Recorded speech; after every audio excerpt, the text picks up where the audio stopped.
Hey fans of covers, Jon Arnold here looking ahead to another group match in the World Cup. It's certainly given us plenty of surprises. We'll see what this one brings. It's Canada in their second group game against Croatia. This one gets kicked off at 11 a.m. Eastern time on Sunday at the Khalifa International Stadium. Well, what a start to the World Cup from Canada. They lost 1-0 to Belgium, but there was plenty of good news in that defeat. First of all, the injury concerns that we had ahead of the tournament all cleared up. Alphonso Davies, Stefan Eustáquio, and Milan Borjan all played, all fit, all looking solid. Atiba Hutchinson in the middle, the veteran legend of Canada, playing his first ever World Cup match at the age of 39 and doing so pretty darn well in the middle of the field was just great to see. But of course, the result was not what Canada wanted. They're still looking for their first ever World Cup point, World Cup goal, World Cup win. This game showed that despite John Herdman's very good game plan, that you can still have a great plan, play well, and lose in the World Cup. Those uncareful moments, like a lack of concentration from Steven Victoria in the back, allows Belgium to find the goal, and Canada, despite all sorts of opportunities, simply couldn't get it across the line.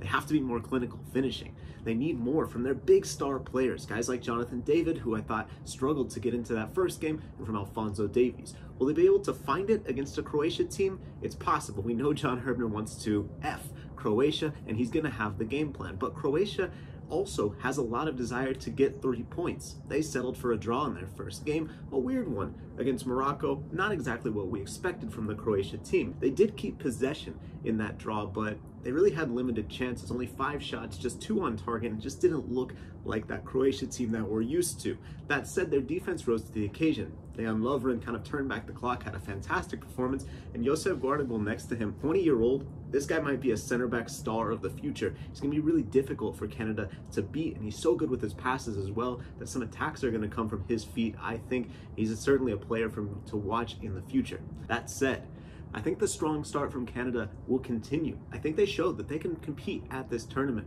and that they're here to play, to find those first milestones, and maybe do even just a little bit more. That's why when I look at the numbers, I've got the draw at plus 230. I think that's a decent pick.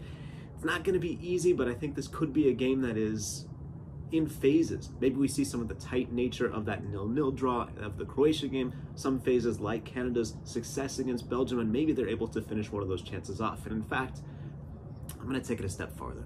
Alphonso Davies, unable to convert that penalty in the first 10 minutes, but in Latin America they say soccer is about revenge. Football is about revancha. Alphonso Davies plus 480 to score at any time.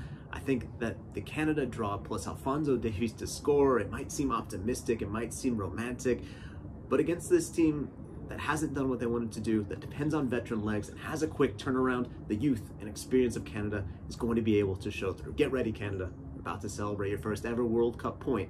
I like that pick, the draw plus 230, Alphonso Davies to score anytime at plus 480. We'll see how it goes. We got all sorts of other World Cup picks. Hope you stay with us over on Covers. Check out even our pre-tournament odds are still holding up pretty well. A couple dents in there, but mostly looking good. Check it all out on Covers. We'll talk to you guys soon. Take care.